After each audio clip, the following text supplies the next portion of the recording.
الحمد لله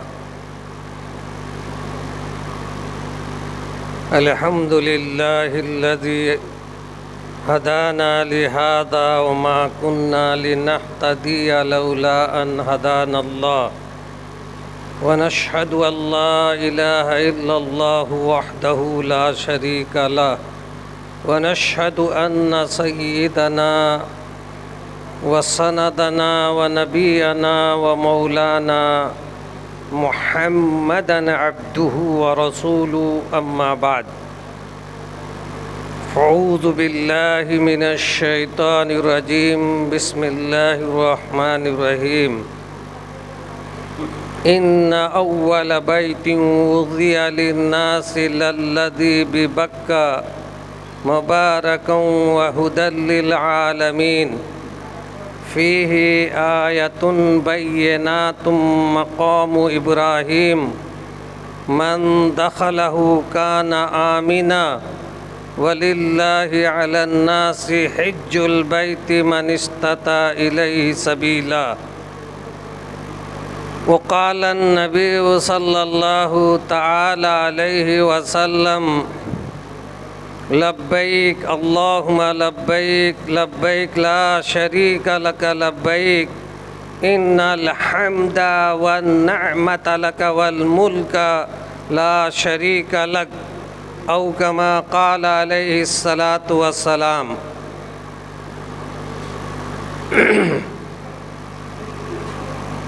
سامعین کرام، حجاجان عظام، اکابر علماء کرام اور ہمارے مربی محترم ابو العلماء حضرت مولانا محمد ابراہیم صاحب دامت برکاتہم العالیہ، آپ کے الزینت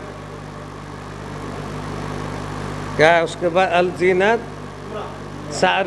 الزینت عمرہ سروس کے پروگرام میں مولانا کی شرکت آپ کے اس ٹیم کے لیے کامیابی اور کامرانی کا ذریعہ ہے۔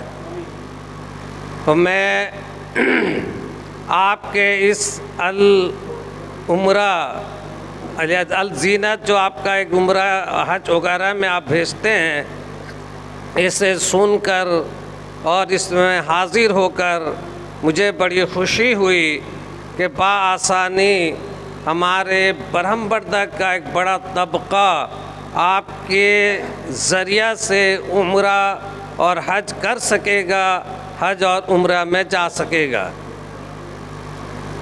حضرت اقدس نے چند باتیں مثالی طور پر پیش فرمائی جو آپ حضرات نے سماعت فرمایا۔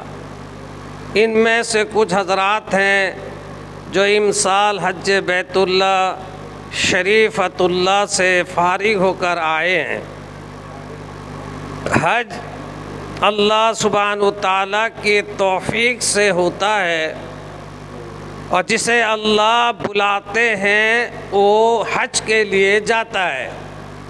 بغیر مرضی خداوندی اور بغیر بلائے خداوندی کے کوئی بھی ارب پتی خرب پتی پیسہ والا نہیں جا سکتا۔ جب اللہ سبحانہ وتعالیٰ کی توفیق ہوتی ہے تو اللہ کے گھر کی زیارت نصیب ہوتی ہے، اور فرائض حج، واجبات حج، سنن حج اور زیارت پیغمبر اعظم حضرت محمد مصطفیٰ صلی اللہ علیہ وسلم کی روضہ اقدس کی نصیب ہوتی ہے، اور مسجد نبوی علیہ السلام میں 40 وقت کی نماز پڑھنے کی بھی توفیق ہوتی ہے۔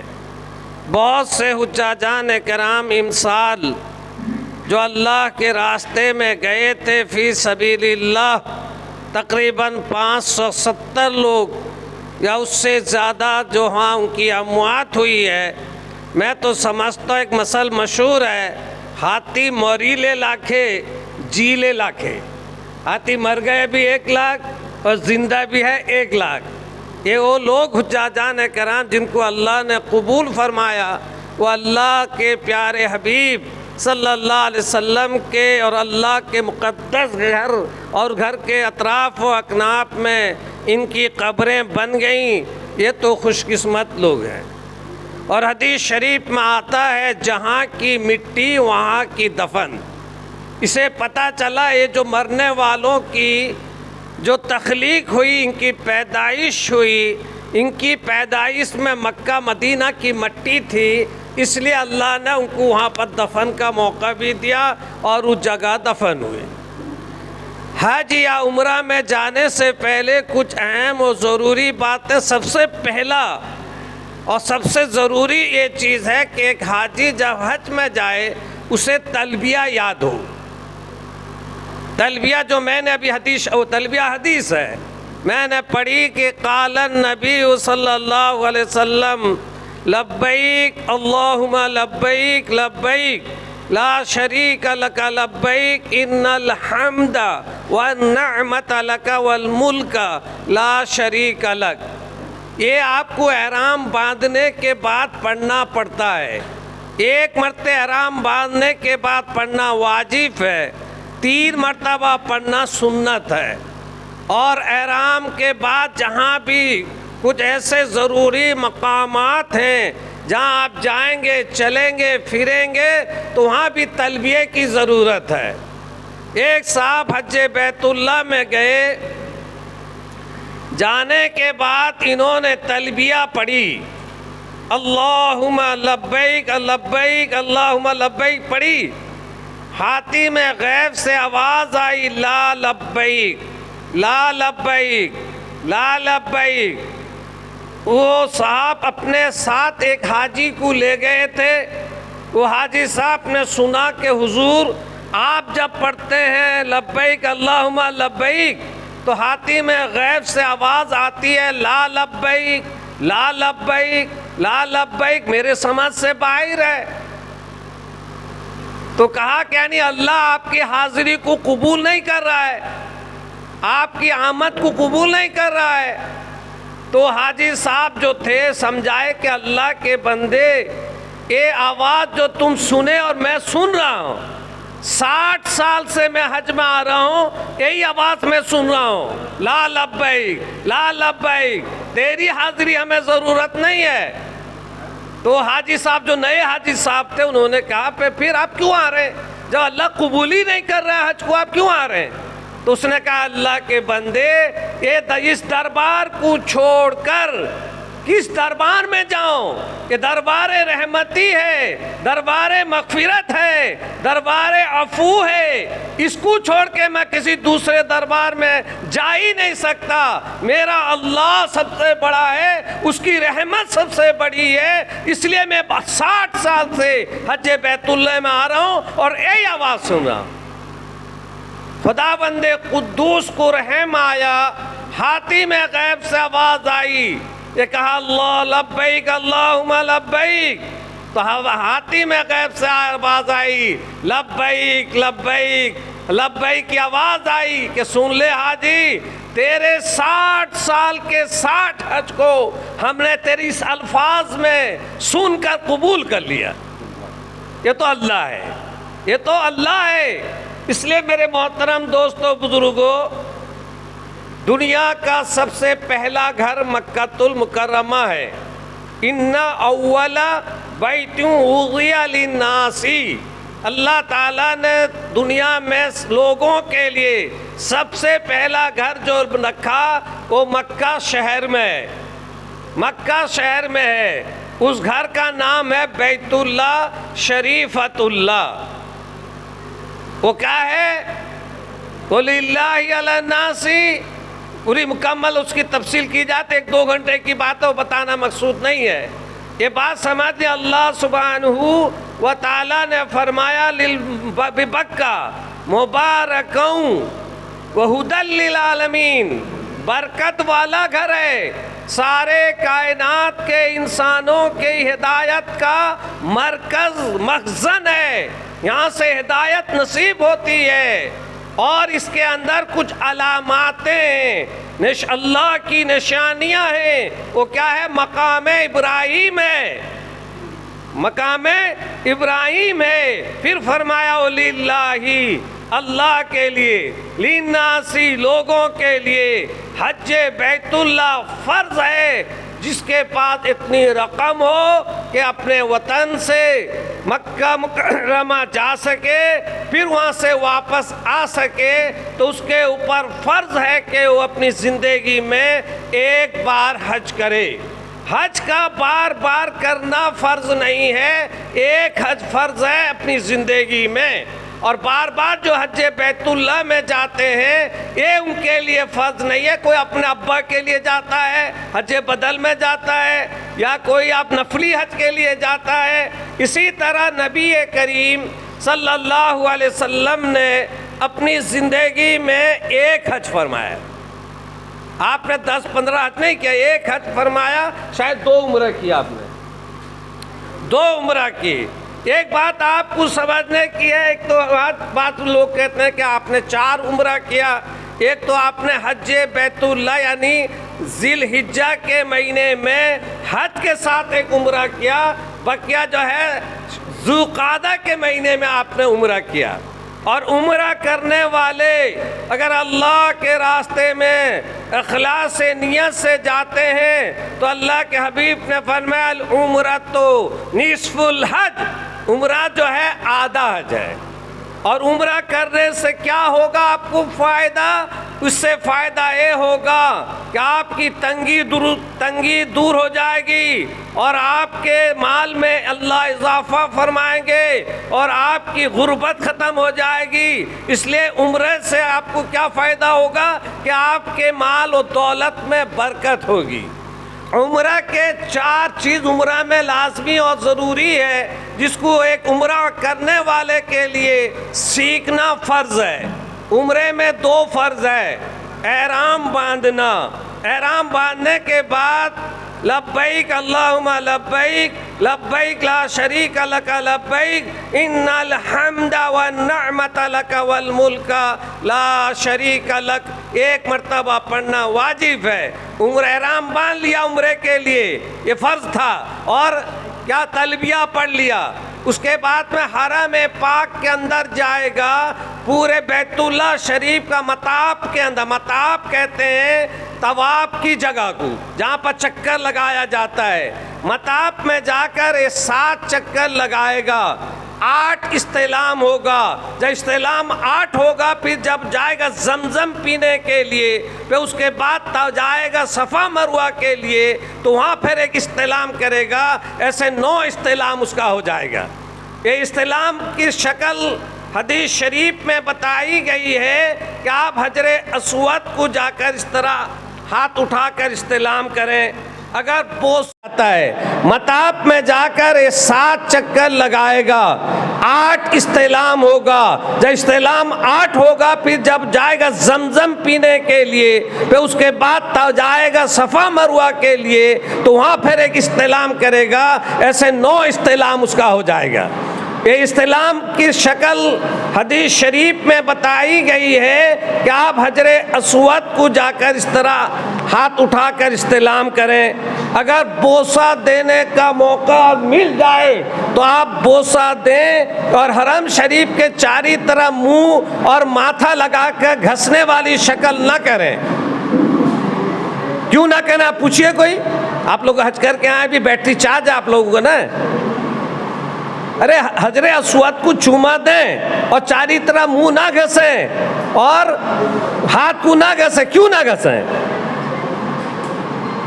اس لیے نہ گھسیں گے کہ آپ کا اس کے اندر آپ کے عطر گلاب سے اس کو صفائی کیا جاتا ہے، اس کے اندر عطر گلاب یا مجمع اور جو کوسٹلی عطر ہوتی ہے اس عطر سے دھوا جاتا ہے۔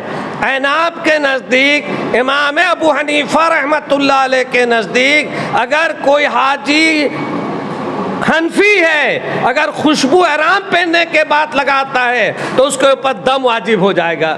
اس لیے آپ وہاں پر جا کے منہ پہ نہ لگا کر صرف ایک چوما آہستہ سے لے لیجئے اور اس کے بعد میں وہاں سے نکل جائیے تاکہ عطر آپ کے بدن یا ہاتھ میں نہ لگ پائے. یہ بات بہت ضروری ہے سمجھنے کی. اور دوسری بات ہے اللہ سبحانہ تعالیٰ کے گھر کی زیارت جب آپ کریں گے، ایک جب طواف کرتے وقت کبھی حرم پاک کو مت دیکھنا. آپ لوگ کر کے آئے الحمدللہ. بہت سارے لوگ حج بیت اللہ جب طواف کرتے ہیں، طواف کے وقت میں یہ حرم پاک کو دیکھتے، غلاف کعبہ کو دیکھتے دیکھتے سبحان اللہ و بحمدہ، سبحان اللہ العظیم، سبحان اللہ، الحمدللہ، ولا الہ الا اللہ، اللہ اکبر، سب لکھی ہوئی ہے، تسبیح ہے سب اور کلمات طیبہ ہیں. اس کو پڑھتے پڑھتے حرم شریف میں جاتے ہیں اور بیت اللہ شریف کے طرف ان کا رخ ہوتا ہے اور بیت اللہ شریف کو دیکھتے ہیں. اللہ کے حبیب صلی اللہ علیہ وسلم نے منع فرمایا ہے کہ طواف کے وقت میں بیت اللہ شریف کو نہ دیکھیں. ایسے بیت اللہ کو دیکھنا ثواب ہے. بیت اللہ کو دیکھ کے دعا مانگیں تو دعا قبول ہوتی ہے کہ نہیں؟ لیکن طواف کے وقت میں بیت اللہ کو دیکھنا ثواب نہیں ہے. کیوں نہیں ہے یہ بات بھی سمجھ لیجیے. بیت اللہ میں جو آپ طواف کر رہے ہیں، طواف کس کے لیے ہو رہا ہے؟ اللہ کے لیے ہو رہا ہے. اور بیت اللہ شریف جو ہے اللہ کی ایک مخلوق ہے، آپ بھی مخلوق ہیں. اللہ اللہ ہے، اس لیے عظمت خداوندی آپ کے دل سے نہ نکل جائے. جب حرم شریف کو آپ دیکھیں گے، حرم شریف کی عظمت آپ کے دل میں بیٹھے گی تو اللہ کی عظمت آپ کے دل سے نکل جائے گی. اس لیے فرمایا کہ آپ طواف کے وقت میں بیت اللہ شریف کو ہرگز نہ دیکھیں، نیچے راستے کو دیکھتے ہوئے طواف کریں. دوسری بات کہ طواف کے وقت میں اتنا تیز رفتار نہ چلیں. آپ کے آگے یا پیچھے عورتیں ہیں تو آپ سائٹ ہو جائیں، عورتوں کے اوپر آپ کا ہاتھ نہ لگے، دھکا نہ لگے اور عورت سے آپ لمس نہ ہو جائیں، ٹچ نہ کر لیں. یہ آپ کا بالکل منع ہے، اس سے حاجی صاحب کو گناہ ہوگا. بہت سے لوگ دیکھتے ہیں جہاں عورتیں ہی ہوتی ہیں وہ جا کے نماز میں عورتوں کے ساتھ کھڑے ہو جاتے ہیں. اس سے بھی آپ کی نماز فاسد ہو جائے گی، آپ کی نماز نہیں ہوگی. آپ عورتوں کے پاس ہرگز وہاں پر کھڑے نہ ہو، الگ ہو جائیں. ایسے وہ متوا جو مولانا لوگ ہیں حرم شریف میں، جو خادم الحرمین شریفین، بہت سارے علماء ہیں، علماء کرام عورتوں کو یہ تعلیم دیتے ہیں کہ آپ لوگ ایک سائٹ میں دوسری طرف چلی جائیں، یہ نمازیوں کے صف میں نہ کھڑی ہوں. یہ بات بھی بہت ضروری ہے. اور عورتیں طواف کے وقت پورے چہرے کو نہ ڈھانکیں. پورے چہرے کو ڈھانپنا مکروہ تحریمی ہے. آپ کا چہرہ مطلب پر جو وضو کرنے کے مقامات ہیں، جو وضو میں دھونا فرض ہے، یہ بالکل عورتوں کا کھلا ہو کر رہے. اور پیر میں اگر موزہ پہنی ہے تو کوئی حرج نہیں ہے. ان کے لیے جو جوتے کا مسئلہ مرد کے لیے ہے، عورتوں کے لیے وہ مسئلہ نہیں ہے. مرد کے لیے مسئلہ یہ ہے کہ ہوائی چپل پہنے. یہ جو دیکھیں پیر میں جو ہڈی آپ کا آتا ہے، یہ پیر کے اندر وہ ہڈی آپ کا سامنے نظر آئے، وہ ہڈی چھپ نہ جائے. یہ تو حج کے ہو گئے آپ کے ہوئے. عمرے میں 2 فرض: احرام باندھنا، بیت اللہ شریف کا طواف کرنا. پھر اس کے بعد ان الصفا والمروہ من شعائر اللہ. صفا اور مروہ یہ اللہ تعالیٰ کی نشانیاں ہیں. یہ دونوں فرائض. آپ کا ایک فرض ہو گیا بیت اللہ کا طواف، بیت اللہ کا طواف ہو گیا اور احرام آپ نے باندھ لیا. 2 فرض آپ کا ختم ہو گیا. اب آپ کو 2 سنت ادا کرنا ہے. جب آپ کا طواف ختم ہو گیا، آپ صلاۃ الطواف 2 رکعت نماز ہمارے نزدیک واجب ہے. صلاۃ الطواف کی 2 رکعت نماز پڑھیں گے. آپ حرم شریف کے کسی بھی جگہ پڑھ سکتے ہیں. مقام ابراہیم پر اگر پڑھنے کا موقع مل جائے تو بہت اچھی بات ہے، لیکن بھیڑ بھاڑ میں آپ جب پڑھیں گے تو آپ کو دھکا مار کے 2-4 ہاتھ اور آپ کو آگے بڑھا دیں گے. اس لیے آپ اس کو آگے بالکل زمزم کے طرف چلے جائیے. زمزم کے قریب میں جا کر آپ وہاں 2 رکعت صلاۃ طواف پڑھ لیجئے واجب نماز، سورہ فاتحہ کے بعد قل یا ایھا الکافرون، اور پھر دوسری رکعت میں سورہ فاتحہ کے بعد قل ھو اللہ احد پڑھیے، نماز ختم ہو گئی، زمزم آپ چھک کے پی لیجئے، پھر اس کے بعد دیکھیے کہ وہ باہر لائٹ لگی، ابھی پتہ نہیں باہر لائٹ لگی ہے کہ نہیں، باہر لائٹ ہرے سبز رنگ تو گرین لائٹ لگا ہوا ہے، آپ اس سے بالکل کنارے کنارے ہوتے ہوئے چلے جائیے، جا کے اوپر اٹھ کے چلے جائیں گے صفا۔ ایک صاحب پوچھے اسی سال کہ مفتی صاحب میں نے صفا مروہ کی صحیح کیا، صفا سے مروہ گیا، مروہ سے صفا آیا ایک، پھر مروہ سے صفا گیا، صفا سے مروہ آ گیا ایک، دو، اس طرح اس نے سب کیا کیا، صفا مروہ کا صحیح کیا۔ کچھ کہنا ہے؟ منہ کے اوپر رکھیے مائک، ادھر اندر سنائی دے رہی۔ اچھا اچھا، تو اس لیے صفا مروہ میں صفا سے مروہ ایک طواف ایک صحیح، اور پھر مروہ سے صفا ایک صحیح، دونوں کو ملا کر ایک نہیں ہے، یا ذہن میں رکھیں۔ یہ 14 چکر لگانے کے بعد میں فون کرتا ہے کہ کیا کروں گا، میں 14 چکر لگا دیا، میرا عمرہ میرا صحیح ہوا کہ نہیں؟ صحیح ہو گیا، یہ صحیح ہو گئی، صحیح میں کوئی غلطی نہیں ہوئی، لیکن کوئی اشرا کیا، اشرا چلا، پیر ہاتھ تو درد ضرور ہوگا اس کا۔ اس لیے آپ صفا سے مروہ جائیں گے ایک، مروہ سے صفا دو، پھر جب آپ کا جو 7واں چکر جو آپ کا ختم ہوگا وہ کہاں ہوگا؟ مروہ میں ہوگا۔ پھر مروہ سے آپ نکل کر باہر چلے جائیے، کسی نائی سے آپ بال منڈوا لیجیے۔ بال منڈوانے والے، حلق کرنے والے کے لیے یہ حدیث میں ہے کہ اللہ کے حبیب فرماتے ہیں اس کی دعا قبول ہوتی ہے، اس کو زیادہ ثواب ملتا ہے۔ اگر حلق نہیں کر کے کوئی قصر کرے گا، کہیں کہیں سے بال کاٹے گا تب بھی درست ہے۔ عورتیں اگر اپنے میں بتاؤں گا تو کوئی عورت اپنے مرد کے ساتھ جا رہی ہے، بال کاٹنا ہے، تو عورت کے تمام بال کو اکٹھے کر کے آخر سے ایک انگلی کے دیکھیے 5 نشان ہے، ایک تقریباً 1 انچ، تقریباً 1 انچ بال آپ چاری طرف سے عورت کے نیچے کے حصے سے بال کاٹ لیں، آپ خود کاٹ لیں، غیر مرد کو کاٹنے کی اجازت نہیں ہے۔ اور ایک حاجی خود حج کر رہا ہے، حاجی حج کر رہا ہے، دوسرا بھی حاجی حج کر رہا ہے، ان میں سے ایک بال بنانے والا موجود نہیں ہے تو آپ بلیٹ میں اپنا حلق بھی کرا سکتے ہیں، کوئی حرج نہیں ہے۔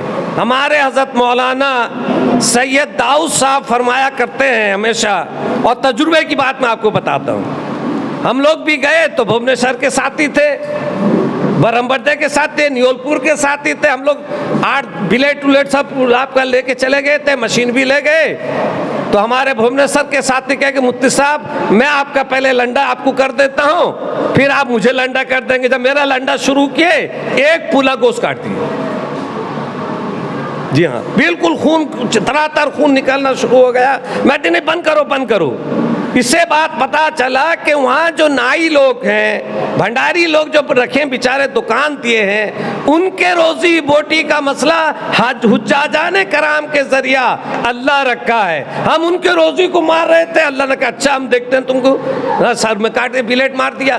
اس لیے آپ وہاں پر اپنے بلیٹ میں نہ کاٹ کر نائی سے کر لیں، 5 ریال کے جگہ وہ 10 ریال لے لیں، کوئی حرج نہیں۔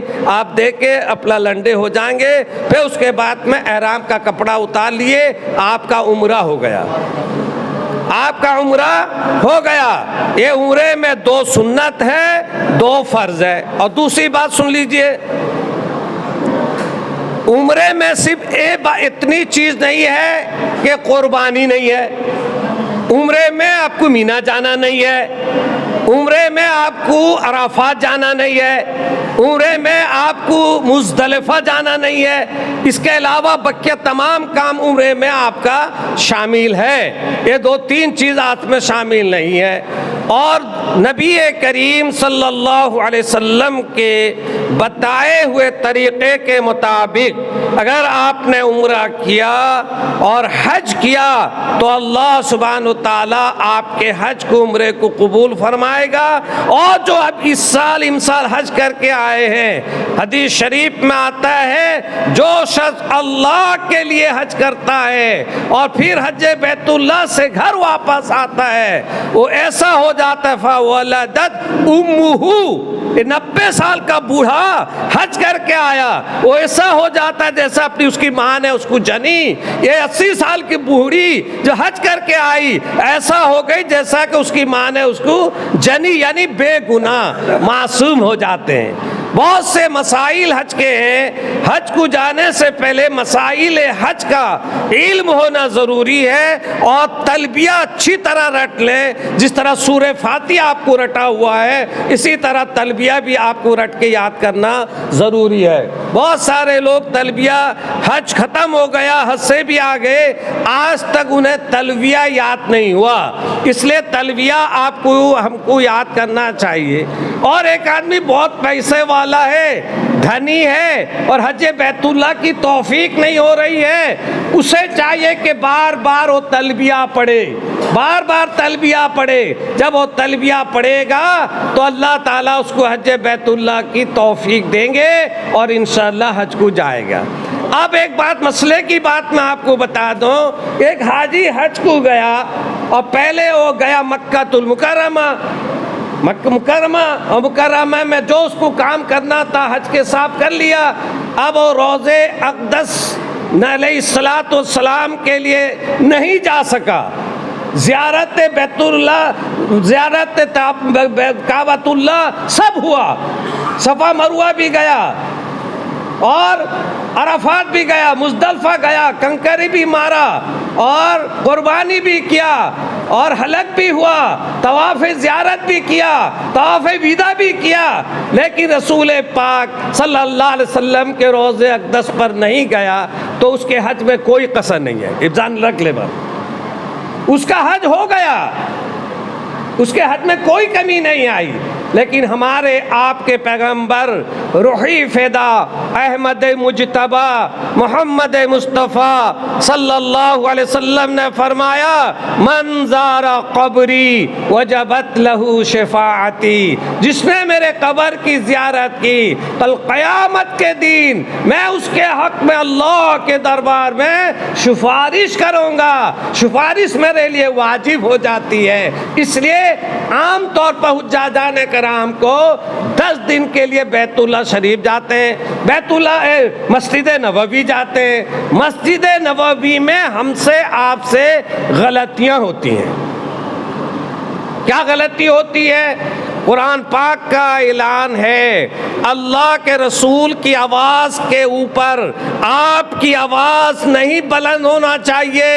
اگر آپ نے بلند آواز سے بات کی تو آپ صلی اللہ علیہ وسلم نے منع فرمایا ہے، قرآن نے منع کیا ہے، نبی کی آواز کے اوپر آپ کی آواز نہیں ہونی چاہیے۔ بہت سارے لوگ وہاں جاتے ہیں السلام علیکہ یا ایھا النبی ورحمۃ اللہ وبرکاتہ، اتنا زور سے پڑھتے ہیں جو بالکل ممانعت ہے، اور منع اتنے زور سے نہیں پڑھنا چاہیے، اتنے زور سے پڑھیں السلام علیکہ یا رسول اللہ، السلام علیکہ یا خیر خلق اللہ وغیرہ جو بھی آپ کو دعا درود و سلام یاد ہو آپ پڑھیں گے۔ آہستہ اتنا پڑھیے کہ آپ کے کان تک آواز آئے، اس سے زیادہ آواز نہیں آنا چاہیے۔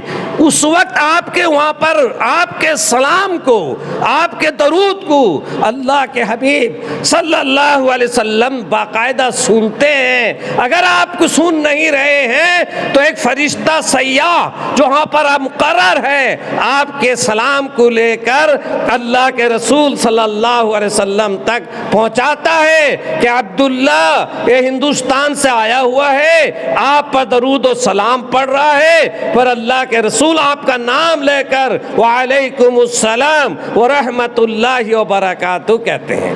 ایک دوسری بات، سارے ارکان حج یا ارکان عمرہ کے بیان کے لیے تقریباً میں اگر بیان کروں اتنا ان پڑھ آدمی تو مجھے 3 گھنٹہ چاہیے. مولانا کریں گے تو مولانا کے لیے کم سے کم 4 گھنٹہ چاہیے. اس لیے جتنی باتیں ضمناً آپ کے سامنے میں نے لازمی اور ضروری رکھ دی ہے آپ اس پر عمل کریں انشاءاللہ تعالی. آئندہ ہمارے الزینت جو ٹاویز انہوں نے بنایا ہے، آپ لوگ انہی سے گئے تھے حج میں؟ انہی سے؟ یہ جو حاجی اس سال گئے تھے آپ کس سے گئے تھے؟ گورنمنٹ سے گئے تھے. اچھا، پرائیویٹ ان کے اس میں بھی جا سکتے ہیں. ابھی ان کا عمرے کا شاید 28 تاریخ کا پروگرام ہے نا کیا؟ 28 تاریخ کو عمرہ کی ایک جماعت جا رہی ہے. جو عمرہ میں جانے والے حضرات ہیں بہت کم قیمت میں پوچھا تھا، ان کے ایک ساتھی نے فون کیا تھا کہ بدقسمتی میری یہ ہے کہ میرا پاسپورٹ جو آنے میں تاخیر ہو گئی، دیر ہونے کی وجہ سے میری رقم میں جو جمع کر کے رکھا تھا وہ رقم بھی کھسل گئی. بہرحال پہلے اس کشتی میں تو میں نہیں جا سکوں گا. انشاءاللہ کہ اللہ نے توفیق دیا جب دوسرے مرتبہ آپ کے عمرہ میں لوگ جائیں گے، اللہ کا توفیق دیا انشاءاللہ ہم لوگ بھی چلیں گے. اور میں ایک بات بتا دوں ٹاویز والوں کو، آپ کے عمرہ میں جانے والے ساتھیوں کو تعلیم کے لیے علماء کرام کو مقرر کریں تاکہ حج کے مسائل، عمرہ کے مسائل، طواف کے مسائل اور زیارت پیغمبر اسلام کے مسائل کو آپ کے بات بتائیں. ایک اہم مسئلہ آپ کو یاد بتاؤں. ایک صاحب کٹک کے ایک جگہ کے امام ہیں، کٹک شہر میں رہتے ہیں، اپنی بیوی کو لے کر گئے. انہوں نے گئے کہاں کو؟ طواف ویدا کرنے کے لیے گئے اور طواف ویدا شروع کیا. ان کی بیوی کو مینس ہو گیا. فون کیا کہ میرے پہچان کے میرے شاگرد ہیں، میرے کن پڑے ہوئے ہیں. کہا مفتی صاحب کیا کرو، میں تو طواف ویدا کے ایسے میں مدینہ چلا جاؤں گا، اسے طواف ویدا کے لیے آیا ہوں جس کو رخصتی کی طواف کہتے ہیں. تو میں کہا کیا ہوا؟ نہ میری بیوی کو مینس ہو گیا ہے. میں اللہ کے بندے آپ طواف ویدا کر لیجئے. مینس والی عورت اور مجنون، پاگل، دیوانہ بچہ، ان کے اوپر طواف ویدا واجب نہیں ہے. آپ کی بیوی پر طواف ویدا واجب نہیں ہے. آپ خود طواف کر کے بیوی کو لے کے مدینہ چلے جائیے. بات سمجھ میں آئی؟ اے مسائل. اسی طرح آپ طواف کر رہے تھے، سات طواف ہوتا نا چکر، 7 چکر میں 3 چکر آپ کا ہوا تھا، آپ کی ہوا خارج ہو گئی، ری خارج ہو گئی. تو آپ کیا کریں گے؟ وہ تو بغیر پاکی کے طواف نہیں ہو سکتا، پاک ہونا ضروری ہے. وضو ٹوٹ گیا تو آپ چلے جائیں گے وضو کرنے کے لیے، وضو کرنے کے لیے چلے جائیں گے. اس لیے کہ 3 طواف آپ کا ہوا ہے. آپ پھر شروع سے طواف کریں گے، پھر شروع سے ایک نمبر سے طواف کریں گے. اسی طرح آپ کا 4 یا 5 طواف ہو گیا ہے، ری خارج ہو گئی، تو پھر آپ وضو کر کے آ کے 6 سے 5 ہو گیا، 5 میں ختم ہو گیا آدھے رستے میں، تو پھر 5 سے شروع کریں گے، 6 بھی کریں گے، 7 بھی کریں گے. کم اگر ہے تو شروع سے کریں گے، زیادہ ہے تو وہیں سے کریں گے. یہ بات سمجھ لیجیے. اور دوسری بات ہے طواف کے وقت کثرت سے آپ تیسرا کلمہ پڑھیے، چوتھا کلمہ پڑھیے، اور اس کے بعد میں رکن یمانی میں اگر آپ کو توفیق ہو تو آپ ہاتھ لگا سکتے ہیں، چوما بھی لے سکتے ہیں. بہت سا چوما لیتے ہیں تو پورا کنڈیا کنڈی لیتے ہیں، یہ منع ہے، اس طرح ہی کرنا چاہیے. اور وہاں سے لے کر رکن یمانی سے لے کر حجر اسود تک آپ کو کیا کرنا ہے؟ ربنا آتینا فی الدنیا حسنہ وفی الآخرۃ حسنہ وقنا عذاب النار وادخلنا الجنۃ مع الابرار یا عزیز یا غفار. یہ پڑھنا چاہیے. اللہ سبحانہ وتعالی مجھے اور آپ کو اور آپ حجاجان کرام کے طفیل وہ صدقے اللہ مجھے بھی عمرہ اور حج کی توفیق عطا فرمائے، اور ہمیں حج بیت اللہ سے متعلق جو اہم ضروری باتیں میں نے اپنے علم کے اعتبار سے رکھا ہے اور حضرت اقدس نے بھی رکھا ہے، اس پر ہم سبوں کو عمل کی توفیق عطا فرمائے. ایک بات حضرت نے بڑے کانٹے کی بتائی، جو حج سے آیا ہوا آدمی ہے وہ حج کا احترام کرے. پہلے بازار میں چائے پی لیتا تھا، پہلے بازار میں بیڑی پی لیتا تھا، پہلے عورتیں حاجی نہیں تھیں، مارکیٹ میں سودا کی نجات چلی جاتی تھیں۔ یہ ساری چیزوں سے اجتناب کرنا چاہیے کہ میں اب بازار نہیں جاؤں گی، میں بازار میں جا کر نہیں کھاؤں گی، میں حاجی ہو گیا ہوں، میں بازار میں کھڑے ہو کر چائے نہیں پیوں گا، میں بازار میں جا کر ٹپوری آدمی سے گپ شٹا کا نہیں کروں گا۔ اس کا بھی اہتمام کرنا چاہیے، اور اہتمام میں صوم و صلات بھی کرنا چاہیے۔ وما علینا الا البلاغ۔ خدا کا میں لطف و کرم دیکھ آیا، میں رحمت سراپا حرم دیکھ آیا۔